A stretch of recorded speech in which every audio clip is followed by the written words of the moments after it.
Acompanhe a partir de agora mais um podcast do Preto no Branco. Programa de hoje, Seu Direito em Análise, com a condução da jornalista Juliette Manfrim.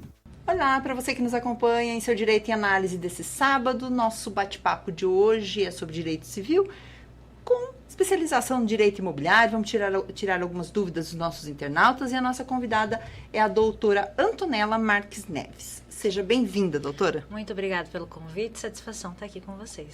O problema imobiliário, acredito que todo mundo já teve um na vida ou vai ter.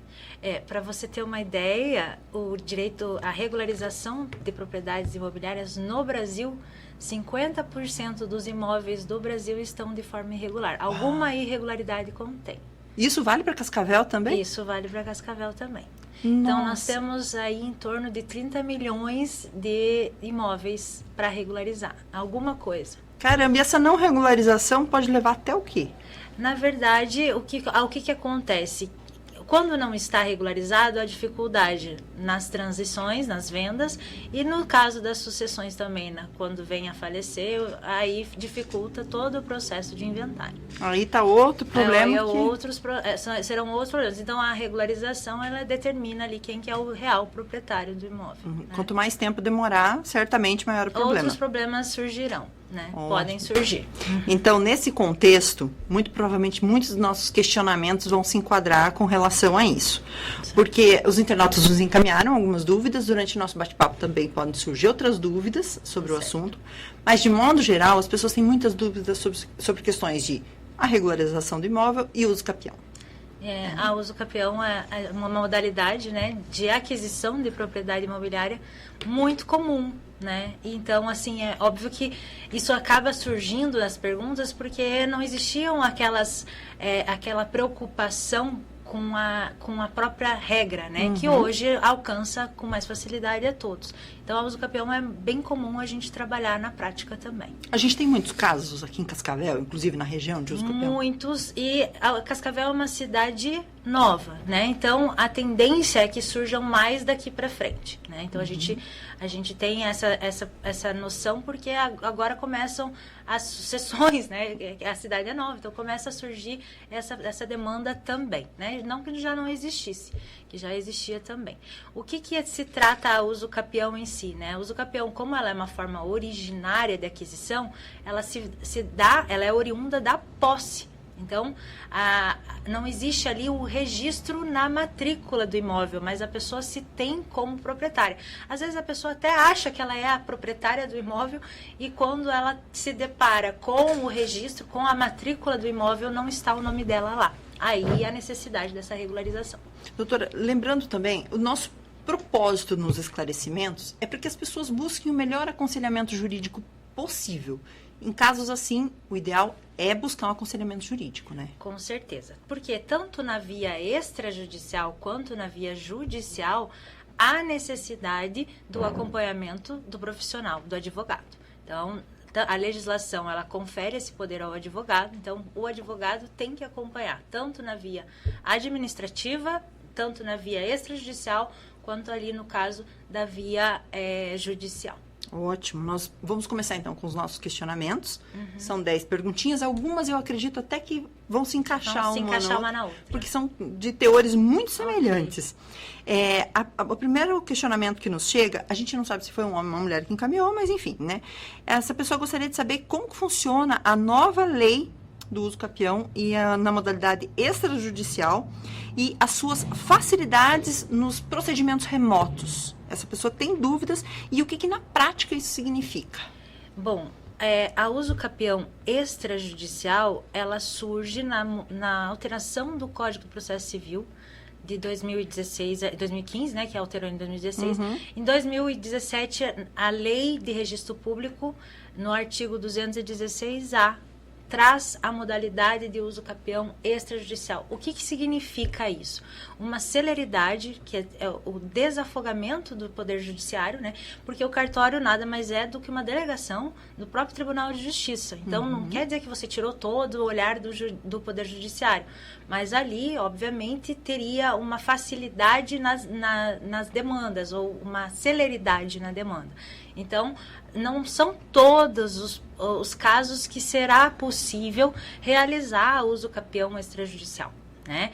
Mas os casos hoje que são possíveis é uma medida mais célere, é uma medida mais rápida. E em que casos que isso é possível? Na verdade, assim, o que não é possível, né, são casos que existam ali litígios. Então, se existe algum litígio, né, em cima daquela propriedade, ou se existe ainda algum processo, né, que eu diga tramitando, ou algum interesse, a situação ali que envolva menor, são situações específicas que não vai caber ali a extrajudicial, né? E para extrajudicial existe ali a necessidade dessa posse, né, mansa, pacífica, né, contínua, com ânimo de dono, que eu falo, né, e o lapso temporal ali que a lei vai determinar, dependendo da modalidade de uso capião que couber, né, que daí o advogado vai instruir nesse sentido também, né, mas além disso ele vai precisar trazer documentação que tem no provimento 65, né, do CNJ trouxe para que todos esses cartórios eles ficassem de forma unânime, trabalhando da mesma forma, né? Então, o provimento 65 traz toda a documentação que é necessária para essa uso capião extrajudicial se realizar, né? Então, cumprindo os requisitos do artigo do provimento 65, do artigo 216A, o sujeito está apto para uso capi na via extrajudicial. Aí me pergunta, mas aqui em Cascavel, essa modalidade é comum? Depende, o cartório, tem cartórios que são mais conservadores e tem um receio de fazer a uso capião extrajudicial, porque justamente ela trabalha ali com alguns documentos que ali são exigidos, e tem a questão também que coloca, às vezes se sente inseguro de estar e prefere que a demanda seja pela via judicial. Por isso que é sempre bom você sempre procurar um profissional da área ali que tenha esse acesso ao cartório de registro de imóveis ao qual o seu imóvel estará registrado, se ele teria a possibilidade dessa modalidade, senão você corre sozinho, chega, faz a ata, resolve toda a documentação antes e na hora não consegue fazer. E aí a demanda teria que ser via judicial também. Então, para não perder tempo, é necessário essa pesquisa antes do local. Entendi. No caso de uma área que já esteja com pedido de reintegração de posse, não pode fazer isso. Não, porque ela está sob júdice, né? Essa situação aí, ela não teria essa possibilidade de uso capião. Nada obsta, depois de realizado todo o trâmite, né? Porque ali na reintegração não define a propriedade. Aí a declaração poderá ser pedida, né? Não sei como que foi elaborada essa ação e tudo mais, mas aí poderá ter uma ação específica ou via extrajudicial mesmo, declarada a posse legítima. Perfeito. Então, nosso próximo questionamento diz o seguinte: ele mais ou menos se encaixa aí nessa questão da nova lei também, porque diz assim: quais são as principais mudanças e facilidades que foram trazidas pela nova lei da uso capião na modalidade extrajudicial, e essa pessoa também gostaria de saber como é que ela faz para aderir. Eu acho que muito disso já foi respondido. Né? Mas eu faço ainda, então, eu vou tentar engajar essa modalidade da uso capião extrajudicial com a adjudicação compulsória, que agora também é permitido pela lei. Que daí a gente dá uma amplitude. Porque assim, nem tudo é só uso capião, né? A uso capião, a pessoa tem uma posse, que essa posse é pacífica, como eu coloquei, né? Que não teve ninguém que contrapôs aquela posse e tudo mais. Agora, tem aquelas pessoas que compraram, fizeram um contrato de compra e venda, de gaveta, né? Você já deve ter ouvido falar muito. Mas a pessoa tem recibo de quitação, tem tudo, tá tudo documentado, inclusive cláusula dentro do próprio contrato que colabora com a própria adjudicação compulsória extrajudicial. Aí eu tô falando que existe mais uma modalidade extrajudicial de regularizar a propriedade imobiliária. Então, uma forma é o uso capião extrajudicial, que entrou lá em 2017 e tem andado a passos largos para que esse caminho seja o caminho mais célere mesmo, mais rápido, né? As vias que se podem. Os cartórios que têm essa possibilidade têm atendido essa demanda. E agora a adjudicação compulsória chega em 2022. Então, a Lei 14.382, para quem comprova que pagou, tem os recibos de quitação, está na posse do imóvel, tudo regularizado com a documentação correta. Isso é levado a cartório com uma petição, né, o advogado acompanhando, e já faz a adjudicação compulsória, que antes era só via ação judicial. A partir de 2022, também tem mais essa possibilidade de regularizar via cartório. Só que a diferença que eu trago aqui da uso capião para adjudicação compulsória é que a uso capião, ela é uma aquisição originária, então ninguém paga tributo, é como se fosse aquele terreno a primeira pessoa que ali chegasse. E quando a gente fala de uma adjudicação compulsória, há uma transferência, então a necessidade para se finalizar, concluir esse registro do pagamento do ITBI. Né, pagamento do tributo. Isso encarece um pouquinho mais, né, para finalizar o registro. E por isso, mais uma vez, que é extremamente importante estar bem aconselhado juridicamente para fazer todos os processos, né? Temos, assim, os profissionais aptos na área são pessoas que se qualificam para trabalhar na área do ramo do direito imobiliário. Temos vários em Cascavel, né? Eu faço parte da comissão do direito imobiliário, temos vários que estão ali engajados, né, e procurando sempre o conhecimento, né, porque, como eu falei, é uma lei que alterou agora e facilita a vida de tanta gente, né. Então, assim, a gente até trouxe a doutora Gabriela Marcon para dentro da OAB para ela explicar como que funcionaria essa alteração no cartório, como que estão essas demandas, porque o advogado, ele tá ali para servir o cliente justamente, ele precisa regularizar. Então, qual que seria a via mais prática? Né? Perfeito, ótimo. Acho que os esclarecimentos são bem pertinentes, né? Nosso próximo questionamento, a pessoa gostaria de saber qual é o procedimento da uso capião extrajudicial pela nova lei. Eu acho que também muito disso já foi respondido, mas tem um complemento aqui também, que ela gostaria de saber, especialmente em relação à questão de documentos, que documentos que essa pessoa precisa levar para esse procedimento extrajudicial. Então, assim, a comprovação da posse, que é o mais importante, porque a uso capião, ela precisa ser comprovada uma posse legítima, né? Uma posse que não teve nenhuma reivindicação, nenhuma reintegração, não teve nada, ninguém que obstacularizasse essa posse. Então, eu preciso da documentação que comprove ali essa continuidade dos anos que devem ser comprovados, né? Então, IPTU, comprovantes de residência, tudo isso para fazer essa ata notarial. Preciso dos confinantes, né?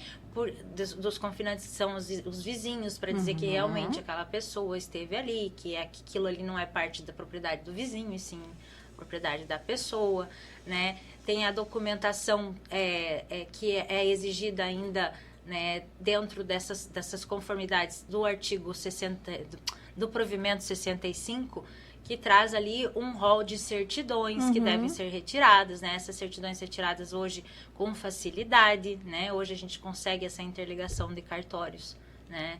Pela via da internet, todos os cartórios estão interligados, você consegue essas certidões com maior facilidade. Mas, lógico, tudo isso tem um custo, claro, né?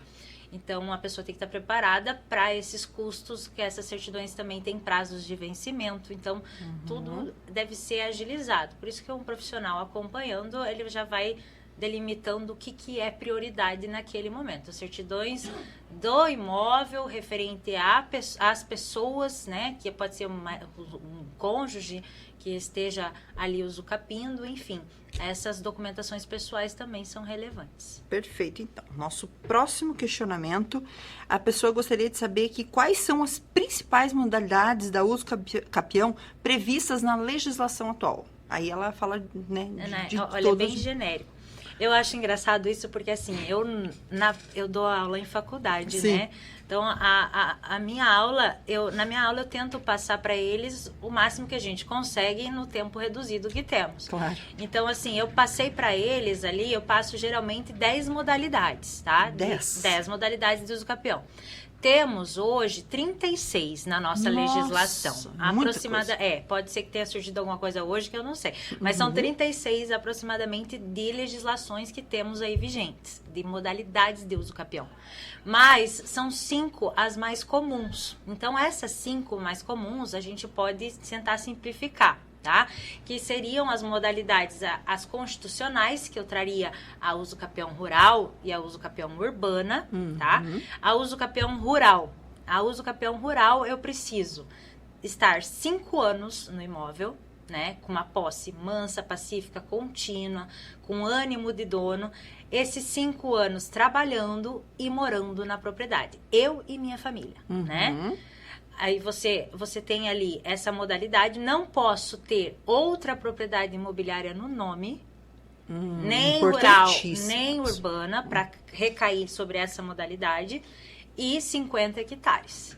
Isso para área rural. Área rural. Aí, a modalidade, essa mesma uso capião constitucional que a gente chama, ela também está prevista no Código Civil. Então, a gente chama ela de especial urbana. Mas é a mesma modalidade, tá? E aí tem a constitucional urbana e constitucional rural. A constitucional urbana, né, do terrenos urbanos, ela segue a mesma linha. Posse mansa, pacífica, contínua, sem nenhuma interrupção, ânimo de dono, lapso temporal, 5 anos. 5 anos morando no imóvel. Tá? Tem que ter a finalidade de moradia para recair sobre essa. E essa finalidade de moradia não pode ter outro imóvel no nome, nem rural, nem urbano. E metragem, 250 metros quadrados, não superior. Um questionamento ali na frente que eu acho que vai casar um pouquinho com isso. 250 metros quadrados é o máximo que se pode usucapi dentro dessa modalidade. Aí a gente teria a modalidade da usucapião ordinária, né? A ordinária, que ela poderá também ser ordinária reduzida. A ordinária, eu preciso de justo título e boa-fé. Além da posse mansa, pacífica, contínua, né, com ânimo de dono, mas eu não tenho uma limitação de tamanho, tá? Eu não tenho uma limitação de tamanho e eu também não tenho a necessidade de morar no local, mas eu tenho que ter o justo título. E o que seria esse justo título? Esse título seria um recibo, ou uma de quitação de compra, né, que era essa a ideia, de um contrato que trouxesse essa ideia também, né, de proprietário, né, e essa usucapião ela pode ser reduzida para 5 anos ali se cumprir com os requisitos do parágrafo único do 1238, salvo engano, vai precisar de cancelamento em registro, de moradia e outras necessidades ali, tá? Aí teria a modalidade da extraordinária. A ordinária e a extraordinária. A extraordinária, eu falo para meus alunos, até brinco, é a mais longa das modalidades. Então, a pessoa tem que ficar 15 anos na propriedade. 15 anos naquela posse, sem ninguém interromper. Sem ninguém vir atrás, sem ninguém chamar atenção, notificar, nem nada. Então, é uma posse limpa, né? Por 15 anos. Aí, o que precisa mais? Esse ânimo de dono, né? Pagar os tributos. O ânimo de dono que eu falo é o dono, quando ele tem ânimo, ele não tem só coisa boa. Ele também arca com os prós, né? E os contras. Os prós e os contras. Então, são, no caso ali, o pagamento dos tributos, arcar com a função social daquela propriedade, né? Dar uma finalidade para aquela propriedade. Enfim, isso tudo colabora para extrajudicial, que é a extraordinária, perdão. A extraordinária, que é a mais longa das nossas modalidades. Então, por 15 anos não exige mais nada. Você pode ter outro imóvel, pode estar com a posse em outro lugar, pode estar até alugando essa propriedade, mas aí você tem que manter essa ligação como dono. Tá? E aí ela reduz para 10 anos, e também não exige justo título nem boa-fé. Ela reduz para 10 anos, mas aí também só exige a posse mansa, pacífica, contínua, com ânimo de dono, só que aí a moradia ou a produção, dentro dessa propriedade, para reduzir para 10 anos. Então, são essas as mais principais, assim. E aí tem a última que surge no Código Civil, que eu falo que é a mais curta, piscou, perdeu, né? Que é a do 1240A do Código Civil, que surgiu em 2014, salvo engano, uso capião conjugal familiar, tá? Essa uso capião conjugal familiar, ela serve para aquele que abandona o lar. Mas existe a necessidade de comprovar o abandono do lar no lapso temporal de 2 anos, né? 2 anos que a pessoa não retorna à casa. E aquele que fica na casa não tem outra propriedade, é finalidade de moradia dele e da família, né? E é o cônjuge, é o cônjuge que saiu, cônjuge ou companheiro, tá? Similaridade nessa situação. Que abandonou o lar, aquele que fica, não podendo ter outro imóvel já no nome, e essa casa não ser superior a 250 metros quadrados. A casa, no caso, não. A construção ou o terreno? O terreno. Não, terreno. 250 metros quadrados. Aí, o que a gente chama a atenção para a vida acadêmica é que o legislador ele não se preocupou com aquele que abandona o lar na área rural.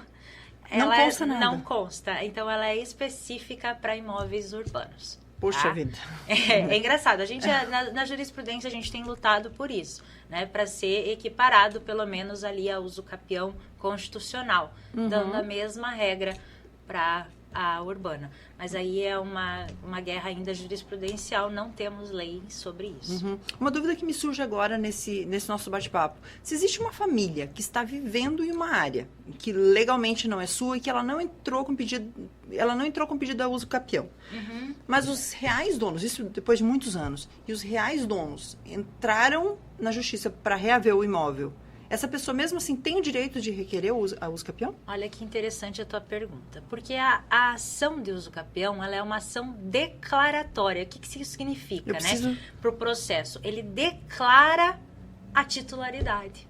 Então, ele já é dono, né? Aquele que está ali na posse mansa, pacífica, contínua, por 5 anos, cumpriu os requisitos, que é aqueles que eu coloquei, da uso capião constitucional urbana, a pessoa já é dona. Ela só precisa ser reconhecido isso. Então, o que eu chamo isso? Uma prescrição aquisitiva. Então, a uso capião, o tempo corre para ganhar. Geralmente, o tempo corre para a gente perder, né? Exatamente. Então, a uso capião, eu falo, ela é o inverso. O tempo corre para se ganhar a propriedade.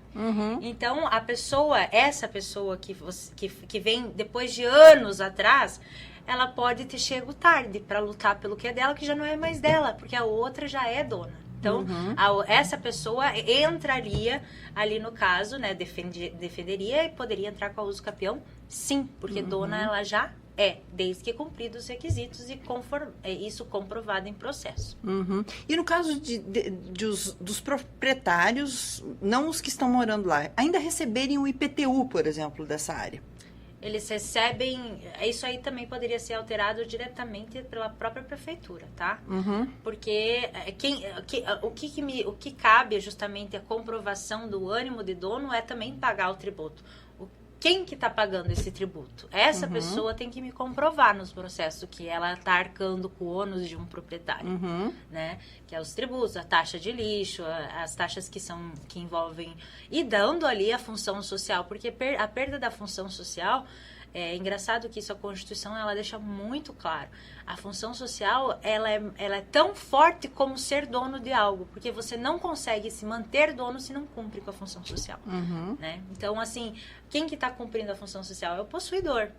Esse possuidor está cumprindo com o ânimo dono de pagar os débitos e arcar com os ônus, manteve a propriedade por esse tempo, ele é dono. Então, aí a declaração é necessária. Aí, quem vem brigar depois do lapso temporal... vem tarde. Entendi, perfeito. Vamos para o nosso próximo questionamento, então, que aí diz mais ou menos, fecha um pouquinho sobre essa questão aí de uma ocupação de uma área urbana. A pessoa diz o seguinte, a minha família construiu uma casa em um terreno de 350 metros há 20 anos atrás, em uma área ocupada no município de Foz do Iguaçu. Recentemente, nunca entramos com pedido da uso capião, mas recentemente os proprietários reivindicaram o terreno. Olha que interessante. A pessoa gostaria de saber, nós vamos perder a nossa casa e devolver o terreno? Necessariamente é isso que vai acontecer? Não, e não aconteceria de forma alguma a perda total se ela tivesse ali comprovação do que ela tivesse feito de benfeitoria no imóvel, né? Porque ela poderia rever porque ela estava de posse de boa-fé, né? Desde que comprovada a boa-fé. Mas, além disso, né? Entrando em outro aspecto, que é o que ela se interessou ali, é da intenção da uso capião. A uso capião, comprovado o prazo, o lapso temporal necessário, que é 350 metros, ela teria que ter 15 anos na posse mansa, pacífica, contínua, com ânimo de dono. Aí, como eu falei para você, reduz para 10 se ali é a moradia. Reduz para 10, eu uso o parágrafo único e reduz a manutenção dessa posse por 10 anos. Ela tem que estar sem nenhuma intervenção, sem nunca ter sido notificada, pagando os impostos e tudo mais. E a ação, ela deve ser proposta dentro do município de Foz. Né? Entendi. Competente. Perfeitamente. Aquela história de que o direito não acolhe quem dorme, né? Exatamente. O nosso próximo questionamento diz o seguinte, que a pessoa gostaria de saber quais são as situações da uso capião extraordinária que podem ser aplicadas a um terreno... A gente também já acabou respondendo, a doutora já acabou respondendo. Numa área urbana, e quais seriam os prazos da posse exigida e a demora para essa tramitação. Tá, assim, a uso capião extraordinária, o prazo é 15 anos. Então, assim, a documentação que você precisa é provando os 15 anos de posse. E aí, numa ação ela pode ser extrajudicial, pode ser judicializada. Né? É uma opção dentro daquilo que se enquadrar. Se enquadrar na via extrajudicial, mais rápido sairá o processo. Mas aí eu tenho que ter provas, documentos que comprovem todo esse período, né? Todo esse lapso temporal ali. Aí faço a ata notarial, chamo os vizinhos, né? Os confinantes, vejo realmente a situação real do imóvel, se há pendências tributárias, se não há, tiro as certidões, faço todo esse processamento de documentação para depois entrar ou com o pedido judicial ou pela via extrajudicial, que seria mais rápido, né? Mais célere. Leva em torno de quanto tempo essa extrajudicial? Olha só.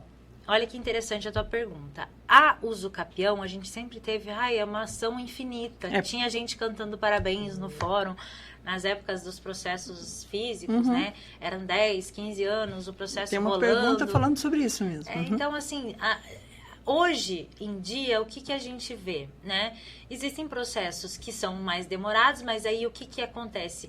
Enrola, às vezes, na citação, não acha o proprietário anterior, não encontra ele em lugar nenhum, ou vem com alguma dificuldade na própria leitura da matrícula, que era antiga demais e não tem o CPF escrito direito, isso torna o processo mais demorado. Mas hoje a gente tem a possibilidade de citação por edital, toca o processo dali para frente, né?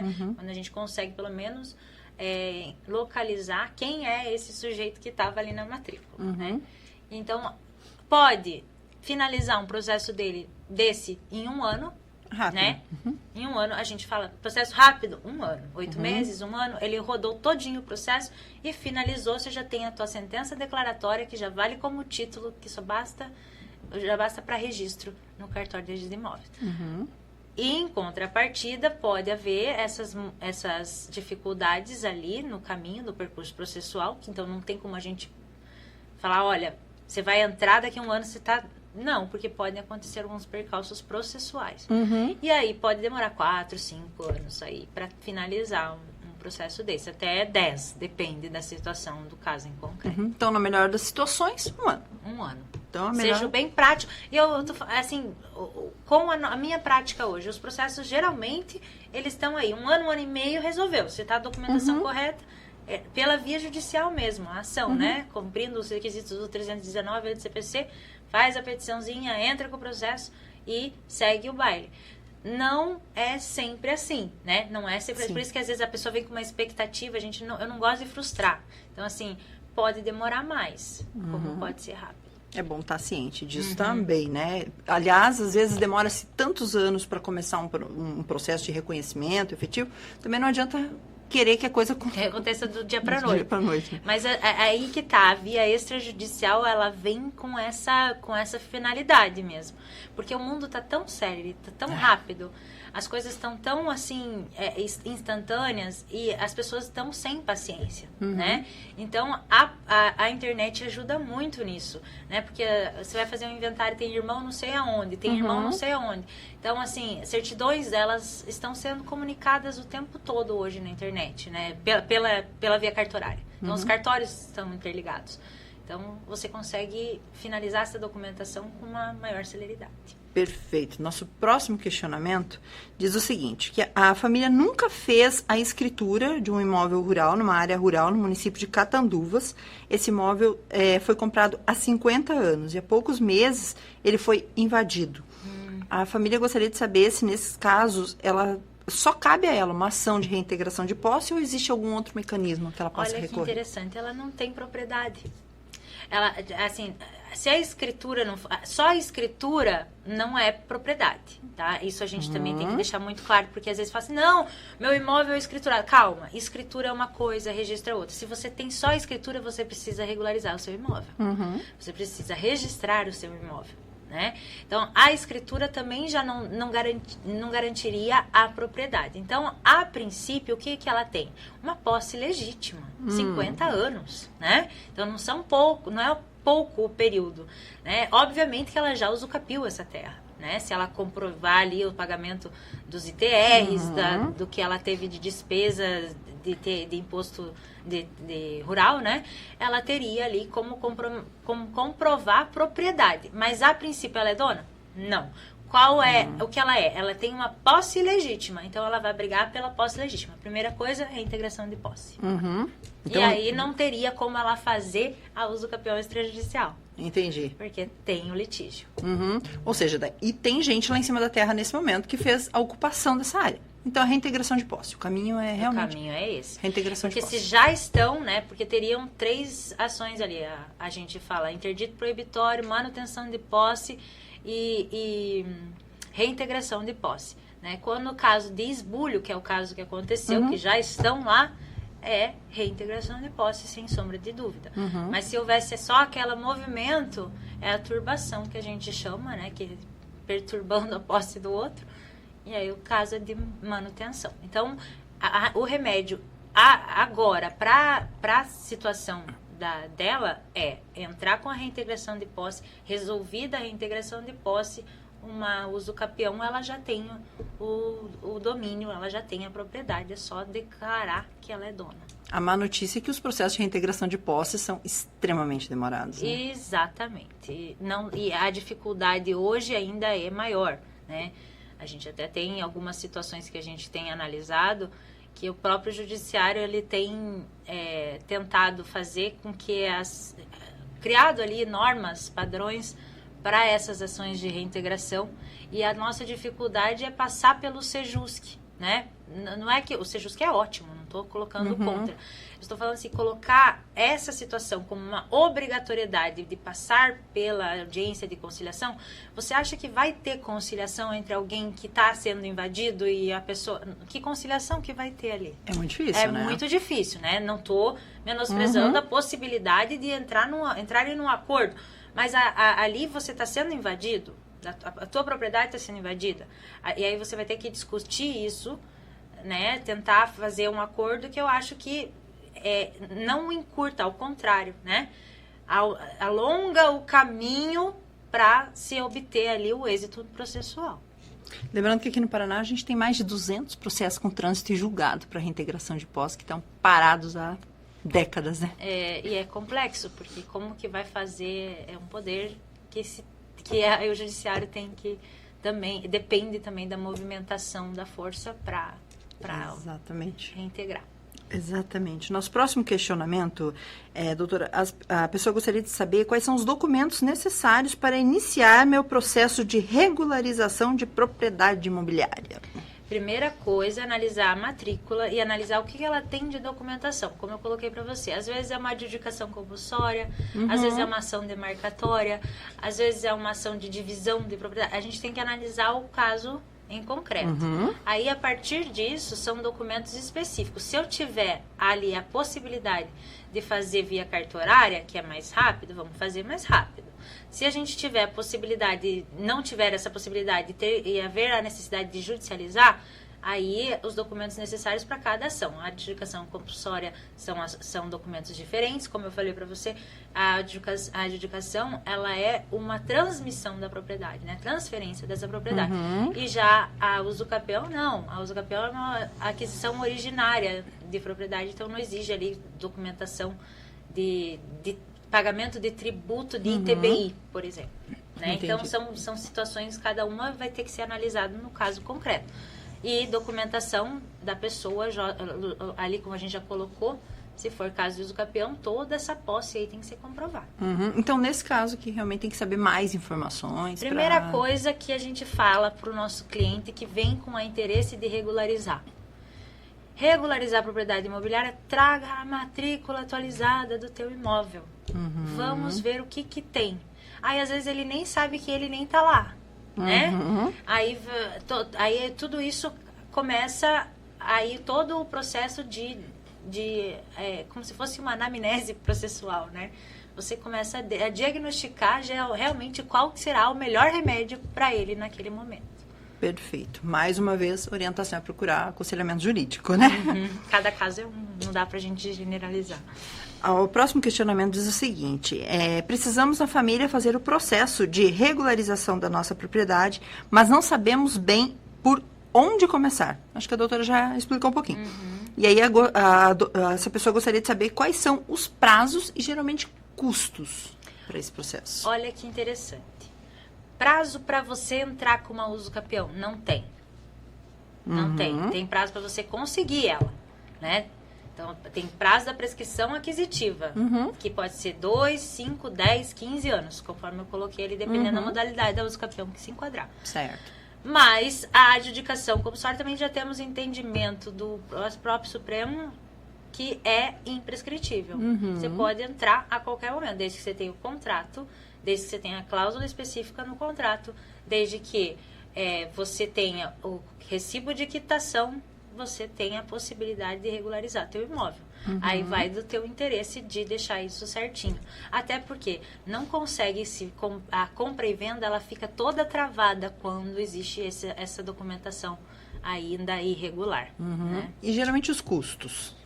Olha, custo é complexo eu te dizer, porque tem custo cartorário, que aí cada um tem um cartório, às vezes para fazer uma ata notarial, tem mais afinidade com um cartório do que com outro, e cada cartório, eles têm um preço meio tabelado, mas eles podem, né, trabalhar de forma diferente esse pagamento. E aí existe o custo de imposto. O que seria esse imposto? ITBI é imposto de transferência, né? Isso a gente paga quando transfere a propriedade, né? O ITBI é um imposto municipal. O ITBI em Cascavel é 2%. Quando tá bem legal, eles fazem uma redução do ITBI para todo mundo fazer essas regulações. É a hora de agir, né? Aí cai para 50%, cai 1% do valor do imóvel. E qual que é esse valor do imóvel? O valor venal, né? O valor retirado da própria prefeitura. Geralmente não é o valor de mercado, né? É um valor reduzido que você vai pagar 2% no caso da adjudicação. O usucapião tem esse imposto? Não tem. Né? Aí tem outras, as certidões que você vai ter os custos ali e o custo com o advogado, que aí é dentro cada profissional vai ali interagir com, e temos a tabela da OAB para dar um norte, né? Para você não se sentir ludibriado ou não se sentir enganado ali. Na tabela da OAB Paraná, ela dá um norte do valor dos honorários que se cobra nesse caso, né? Também não existe, às vezes a pessoa cobra valor tão baixo, também nunca fez, né? Então, tem muito advogado que nunca trabalha na área, cobra um valor muito baixo. Então, tem o valor dos honorários, mas a tabela da OAB, ela dá bem um direcionamento qual que é o custo disso quanto a honorários. Perfeito. Nosso próximo questionamento, a pessoa gostaria de saber o seguinte, como funciona o procedimento de regularização de imóveis construídos em áreas de preservação ambiental, que a gente tem muito na região, ou locais com restrições urbanísticas. Temos uma casa nestas condições em Cascavel. Olha só que interessante. Eu não sei se eu cheguei a comentar, mas existem 3 formas de regularizar a propriedade imobiliária, tá? Existe a via administrativa, a extrajudicial e a judicial. A lei 13.465 de 2017, no artigo 28, ela traz o passo a passo dessa regularização pela via administrativa que a gente fala, tá? Porque é o REURB que vai tratar da regularização fundiária urbanística, né? Da área urbana. Nesses casos em que há preservação ambiental, a necessidade de preservação ambiental. E o processo lá, lógico que pela situação em si, ele já é mais demorado, porque ele vai requerer algumas perícias, análise de como vai ser replantado, se teria necessidade de enquadrar aquela planta naquela situação que está o imóvel, né? Então, cada caso específico vai ser analisado por esse processo administrativo que é feito pelo REURB com uma petição, justamente com um advogado também, para analisar os documentos que serão necessários, porque serão necessários outras documentações, né? Que vão passar por peritos ambientais e tudo mais, que não é tão simples assim, mas existe, né, Cascavel tem também, que vai finalizar essa possibilidade de regularizar esse imóvel também. Doutora, eram esses os nossos questionamentos. Se metade das propriedades tem algum problema de regularização, certamente tem muita gente com muita dúvida ainda. Se ficou alguma dúvida, alguém precisar de um contato com a doutora, pode encontrá-la em algum lugar? Eu estou disponível, né, a todos. Eu tenho, na verdade, eu posso até passar meu contato, né? Depois deixar com você ali o meu e-mail, se tiver alguma dúvida. Se quiser falar o e-mail também, pode falar, sem problema. Antonella Neves, acho que é Antonella Neves Advocacia, @gmail.com. Então, Antonella Neves Advocacia, @gmail.com. Ou o que eu mais tenho acesso ali, que é esse é do escritório, né? O que eu tenho mais acesso é o anto.neves@hotmail.com. A pessoa pode encaminhar para ter Fica à vontade, que eu, se tiver alguma dúvida, né, algum esclarecimento, ou passar para você a pergunta e você passar meu telefone, fica à vontade. Perfeito. Tem mais algum questionamento, algum ponto importante sobre o tema que nós não abordamos aqui, que seria extremamente importante falarmos? Eu achei que foi interessante que eu coloquei no meio da conversa a possibilidade também hoje da adjudicação compulsória, né? Que era um tema que eu gostaria de trazer e justamente além das modalidades do Usucapião, né? E a facilidade que a gente tem hoje nos cartórios dessas certidões serem interligadas, então você consegue administrar outros estados, você ter essa, às vezes falta uma certidão de casamento lá, a pessoa lá casou lá em Manaus, você consegue trazer essa documentação atualizada. Então, assim, isso é interessante para colocar para a população justamente a facilidade que a internet, essa mudança toda traz também para que a gente consiga regularizar esses imóveis também. Perfeito, Fico à disposição. Nós agradecemos muito sua participação. Certamente vão voltar a conversar nos próximos meses, terão desdobramentos, porque esse é um assunto que muita gente tem muita dúvida. É verdade. Obrigada. Eu que agradeço. E para você que nos acompanhou em mais um Seu Direito em Análise, nós voltamos na próxima semana com um novo tema. Até lá. Tchau.